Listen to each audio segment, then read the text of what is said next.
اقوام متحدہ کی سلامتی کونسل نے پہلگام واقعے پر مذمتی بیان میں جموں کشمیر کو پاکستان اور بھارت کے درمیان متنازع علاقہ قرار دے دیا۔ سلامتی کونسل نے جموں کشمیر میں فائرنگ کے واقعے کی مذمت کرتے ہوئے متاثرہ خاندانوں سے ہمدردی اور تعزیت کا اظہار کیا۔ اپنے بیان میں سلامتی کونسل نے کہا کہ ہر قسم کی دہشت گردی عالمی امن اور سلامتی کے لیے سنگین خطرات میں سے ایک ہے۔ اس طرح کی کارروائیاں کوئی بھی کرے، کہیں بھی جائیں، ان کا کوئی بھی مقصد ہو، مجرمانہ اور ناقابل قبول ہے۔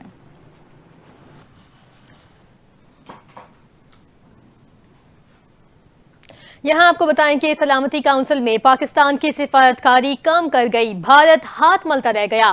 پلوامہ حملے کے بعد جاری بیان کی طرح اس بار سخت زبان استعمال کرنے کی بھی بھارت کی خواہش پوری نہیں ہو سکی۔ سلامتی کونسل کی جانب سے مقبوضہ کشمیر میں ہوئے واقعے پر اظہار مذمت کی بیان میں بھارت کی جگہ صرف متعلقہ حکام کے الفاظ استعمال کیے گئے۔ بیان امریکہ نے تجویز کیا تھا، متفقہ بیان منظور نہیں ہو سکا۔ پاکستان نے سفارتی کوششوں سے متنازع الفاظ شامل نہیں ہونے دیے۔ پاکستان نے لفظ جموں کشمیر بھی بیان میں شامل کروایا۔ اقوام متحدہ کا خطے کی صورتحال پر انتہائی تشویش کا اظہار، کہا بھارت اور پاکستان صورتحال خراب ہونے سے بچانے کے لیے انتہائی تحمل کا مظاہرہ کریں۔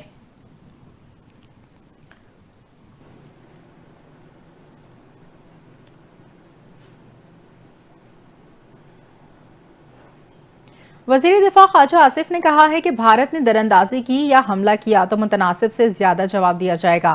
غیر ملکی میڈیا کو انٹرویو دیتے ہوئے خواجہ آصف نے کہا بھارت نے کشیدگی نہ بڑھائی تو پاکستان بھی فوجی کارروائی سے گریز کرے گا۔ ہم کشیدگی بڑھانا نہیں چاہتے اور نہ ہی کسی اقدام میں پہل چاہتے ہیں۔ خواجہ آصف کا کہنا تھا پاکستان کسی بھی بین الاقوامی تفتیش میں تعاون کرنے کو تیار ہے۔ بھارت نے بغیر ثبوت کے پاکستان پر الزام لگایا۔ بھارت حملے کو سیاسی مقاصد کے لیے استعمال کر رہا ہے۔ انہوں نے کہا کہ لشکر طیبہ پاکستان میں غیر فعال ہے، کوئی نیٹ ورک موجود نہیں، لشکر طیبہ ختم ہو چکی ہے، باقی افراد نظر بند یا زیر حراست ہیں، پاکستان سے کسی حملے کی منصوبہ بندی ممکن نہیں۔ خواجہ آصف نے مزید کہا بھارت کی طرف سے خطرہ ابھی موجود ہے، بھارت نے ایسے ہی ڈرامہ نہیں رچایا۔ پہلگام حملے کی ساکھ پر بہت بڑا سوالیہ نشان ہے، ہمیں اس دشمن کا سامنا ہے جس پر اعتبار نہیں کیا جا سکتا۔ انہوں نے کہا اصل دہشت گرد تو مودی خود ہے۔ امریکہ اور کینیڈا نے مودی پر دہشت گردی کا الزام لگایا جس کی اس نے تردید نہیں کی۔ بلوچستان اور خیبر پختونخوا میں جو ہو رہا ہے اس میں بھارت ملوث ہے۔ یہاں کو بتائیں کہ وفاقی وزیر داخلہ محسن نقوی نے کہا کہ پاکستان نے مطالبہ کیا ہے کہ کوئی تیسرا غیر جانبدار ملک پہلگام اور جعفر ایکسپریس سانحات کی انکوائری کرے۔ ہم بھارت کے دہشت گردی میں ملوث ہونے کے شواہد پیش کریں گے۔ پاکستان کا پہلگام واقعے سے کوئی تعلق نہیں، ہمارے پاس ثبوت موجود ہے کہ ہندوستان ہمارے ملک میں ہونے والی دہشت گردی میں ملوث ہے۔ محسن نقوی نے کہا کہ ہم نے 3 روز میں 7 IEDs حملوں کی منصوبہ بندی ناکام بنائی ہے۔ بھارت مختلف شہروں میں تخریب کاری کی منصوبہ بندی کر رہا تھا۔ محسن نقوی نے کہا کہ پاکستان کی معاشی ترقی بھارت کو ہضم نہیں ہو رہی۔ بھارت میں جب بھی کوئی غیر ملکی مہمان آتا ہے تو ایسا واقعہ رونما ہو جاتا ہے۔ ان کا کہنا تھا کہ پاکستان اپنی سالمیت پر کوئی سمجھوتہ نہیں کرے گا، ہماری پوری قوم لڑنے کے لیے تیار ہے۔ BLA اور ایک ہی نام ہے، ہمیں سب معلوم ہے کہ بلوچ لبریشن آرمی کے لوگ کس ملک میں جا کر کس کو مل رہے ہیں۔ پاکستان مسئلہ کشمیر پر اپنے موقف سے پیچھے نہیں ہٹے گا۔ بھارت ہمارے خلاف 1 قدم بڑھائے گا تو ہم 2 قدم آگے بڑھ کر جواب دیں گے۔